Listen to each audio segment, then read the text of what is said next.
Okay, સાથે બીજા કયા કયા ઇન્ગ્રેડિયન્ટ્સ છે? ઇન્ગ્રેડિયન્ટ્સમાં આપણે તુવેરની દાળ લઈશું, લીમડો છે, રસમ પાવડર છે અને બીજા બધા જ રેગ્યુલર મસાલા છે. ઓકે, કેટલી વારમાં રેડી થાય છે? 20 થી 25 મિનિટ જેવો ટાઈમ લાગે છે. અચ્છા, તો ચાલો સ્ટાર્ટ કરીએ. શ્યોર. સૌથી પહેલા તો આપણે રસમને ઉકાળવાની છે, એટલે કે એનો વઘાર આપણે કરીશું. રેગ્યુલર જે દાળ હોય છે અને રસમ, એમાં શું ફેર હોય છે? રેગ્યુલર જે સંભાર એટલે કે સાઉથ ઇન્ડિયન સંભાર હોય એ સેજ થીક હોય અને એમાં બધા વેજીટેબલ્સ નાખીને થતું હોય છે, દેટ ઇઝ સંભાર. અને સંભારનો જે મસાલો હોય એમાં તુવેરની દાળ અને અડદની દાળ વધારે ક્વોન્ટિટીમાં હોય, જ્યારે રસમ હોય એ પાતળી હોય. અને સાઉથ ઇન્ડિયન જે મીલ હોય એ 3 કોર્સમાં સર્વ થતું હોય. ફર્સ્ટ કોર્સ છે એ સંભાર હોય અને એની સાથે કોઈ પણ રાઈસની પ્રિપેરેશન, એટલે કે ઇડલી છે, ઢોસા છે, અથવા તો કોઈ પણ ટાઈપના રાઈસ હોય કે કોકોનટ છે, ટેમેરિન્ડ છે કે લેમન રાઈસ કે એ રીતે સર્વ થતું હોય ફર્સ્ટ કોર્સ. અને સેકન્ડ કોર્સ જે છે એ રસમની સાથે કોઈ પણ રાઈસ એ રીતે સર્વ થઈ શકે. અને થર્ડ કોર્સ જે છે એ દહીંની સાથે સર્વ કરવામાં આવે છે. એટલે તમે જે સ્પાઇસી ખાધું હોય એને કુલિંગ ઇફેક્ટ આપવા માટે દહીં સાથે સર્વિંગ હોય છે. હવે તેલ લઈશું, 3 ચમચી તેલ લેવાનું છે.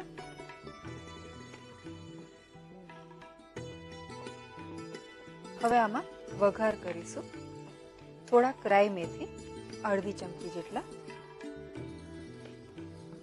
જીરું. રસમમાં જીરુંનું જે પ્રપોર્શન છે એ થોડુંક વધારે રહેશે, એટલે ઓલમોસ્ટ અડધી ચમચી જેટલો. રાઈ જીરું તતડે એટલે એમાં આપણે હિંગ એડ કરીશું, અને હિંગની પણ જે ફ્લેવર છે આમાં પ્રોમિનન્ટ રહેશે.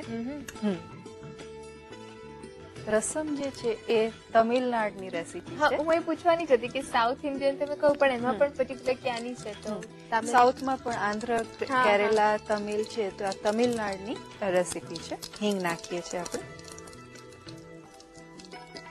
હવે આમાં લસણ જે છે એ નાખીશું. 4 કળી લસણ છે એને આવી રીતે સ્લીટ્સમાં કાપી લીધું છે.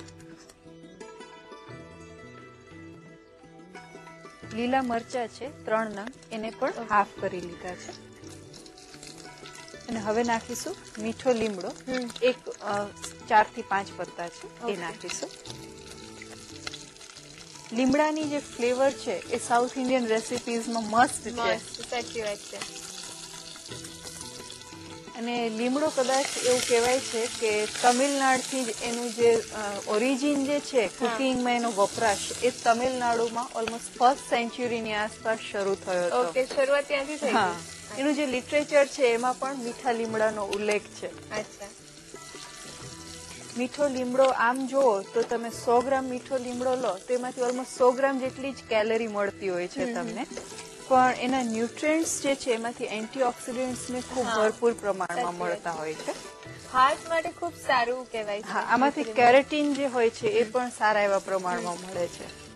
અડધો કપ તુવેરની દાળને બાફી લીધી છે, અને આને પોસિબલ હોય તો ખુલ્લી જ આને બોઇલ કરવાની છે. તેમાં તો ખૂબ વાર લાગતી હશે. હા, એ રીતે ના કરવું હોય તો કુકરની અંદર તમે નાની તપેલી મૂકીને કરશો તો એ રીતે પણ થાય.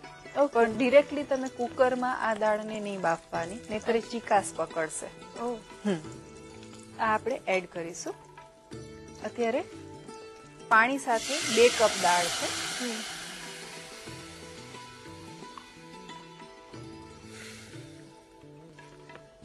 હવે આમાં પાણી એડ કરીશું. રસમ મેં તને કીધું એ પ્રમાણે એકદમ પતલી હોય, એટલે તમે જે દાળનું પ્રપોર્શન લીધું હોય એનાથી ડબલ પાણી લઈ લેવાનું. જેનીશ, આપણે દાલ રાઈસ વીક સેલિબ્રેટ કર્યા છે. The subject is very new કે રૂટીનમાં દાળ ભાત તો ખાઈએ છે, પણ હોલ મીલ તરીકે અથવા તો મેઇન ડિશ તરીકે ફક્ત દાલ અને રાઈસ સર્વ કરીએ એ રીતે, એ પર્પઝથી આપણે શીખી રહ્યા છે. ખરેખર ખૂબ જ નવો સબ્જેક્ટ છે. અને વ્યુઅર્સ જ્યારે આખું જે વીક જોશે કે આનેથી દાલ રાઈસમાંથી પણ આટલું બધી રેસીપીઝ બની શકે અને આટલા સરસ કોમ્બિનેશન બની શકે, એ એક ખૂબ જ નવો કોન્સેપ્ટ જ મળવાનો છે. કારણ કે બેઝિક જે દાળ ભાત હોય છે, આપણે 2-3 પ્રકારના દાળ ભાત જાણતા હોય છે. એક તો પ્લેન રાઈસ છે કે જીરા રાઈસ છે, બહુ તો પુલાવ હોય છે, હા. પણ એ સિવાય અને સામે દાળમાં પણ તુવેરની દાળ છે ને પંજાબી દાળ છે, 2-3 પ્રકારની દાળથી આપણે જાણતા હોય છે દાળને, પણ આપણે આખું વીક સેલિબ્રેટ કરવાના છે એટલે કેટલી બધી વેરાયટી મળશે. મને એવું લાગે છે કે હવે કદાચ આખા વીક માટે રોજ નવા દાલ રાઈસ ના Yes. પ્રિપેરેશન્સ ઘરમાં બનશે. હા. અને આમ જુઓ ને હિમાલી, તો દાળમાં પણ કેટલી બધી વેરાયટી છે કે તુવેરની દાળ, ચણાની દાળ, મોગર દાળ, અડદ દાળ, સાચી વાત. મસૂરની દાળ. તમે જો રોજ એક દાળ જો અલગ અલગ રીતે બનાવો ને તો તમને ન્યુટ્રિયન્ટ્સ તો મળશે જ, પ્લસ વેરિએશન ખૂબ સરસ ખૂબ મળી મળી રહેશે. રહેશે. અને એક હેલ્ધી ઓપ્શન છે, આપણે દાળ ભાત રોટલી શાક ફરસાણ કચુંબર એના કરતા પણ આ દાલ રાઈસ સર્વ કરીએ તો એ પણ પેટ ભરાઈ જાય, સંતોષ થાય હા. એવું સર્વિંગ કરી શકીએ. હવે આમાં આપણે મસાલા કરીશું. મીઠું નાખવાનું છે, સ્વાદ મુજબ લઈએ છે. હળદર 5 ચમચી જેટલી, લાલ મરચું અડધી ચમચી જેટલું. હિમાલી, હવે આમાં આપણે રસમનો પાવડર એડ કરવાનો છે. રસમના પાવડરમાં ઓલમોસ્ટ આપણા બધા ઇન્ડિયન મસાલા કવર થાય છે, ઓકે. જેવા કે તજ, લવિંગ, મરી, જીરું, મેથી, આખા લાલ મરચા, ચણાની દાળ, અડદની દાળ અને થોડુંક કોપરું હોય છે. આ બધું જ સરસ રીતે શેકી અને પછી એને એકદમ પાવડર ફોર્મમાં કરવામાં આવે છે. અચ્છા.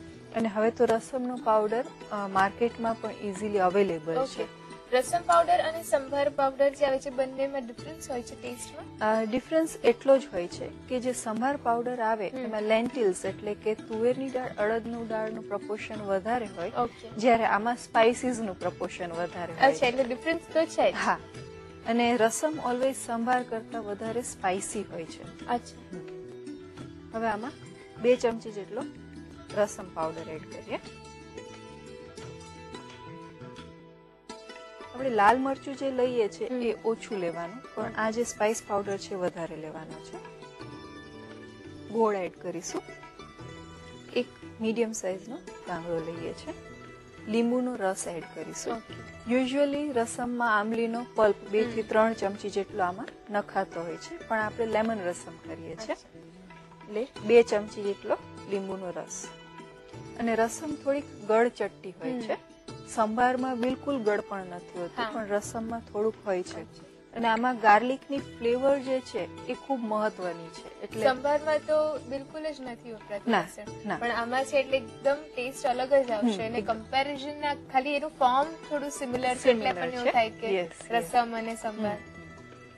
હવે આમાં ઇન્ટરેસ્ટિંગ પાર્ટ જે છે, ફ્રેશ લીંબુ છે ઓકે. એને જ આપણે આમાં નાખી દઈએ છીએ અચ્છા. અત્યારે જ. અને લીંબુ જે છે એની આમાં ફ્લેવર ખૂબ જ સરસ રીતે આમાં બેસી જશે. હવે આને ઢાંકીને ઉકળવા દેવાનું છે. લીંબુનો રસ તમે ઉકળતા પહેલા જ આમાં એડ કરી દીધો છે તો એની કડવાશ તો કે નહીં આવે? ના ના ના, કોઈ પ્રોબ્લેમ નહીં થાય. આને લગભગ 10 મિનિટ માટે જ આપણે ઉકાળવાનું છે. ઓકે. હવે આને ઢાંકી દેવાનું.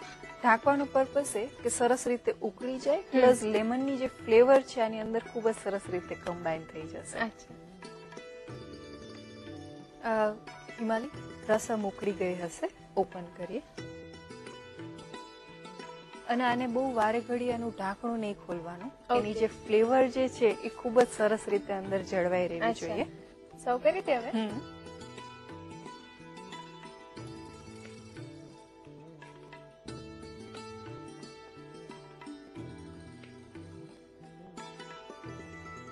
હિમાલી, હવે આને ગાર્નિશ કરીએ. થોડીક કોથમીર નાખીશું અને લીમડાનું પત્તાથી ગાર્નિશ કરીએ. ખૂબ જ સ્પાઇસી, ટેસ્ટી અને એક હેલ્ધી રસમ તૈયાર છે. તો લેમન રસમને તમે કોઈ પણ ટાઈપના રાઈસ સાથે સર્વ કરી શકાય અને ઇટ્સ વેરી વેરી ડિલિશિયસ.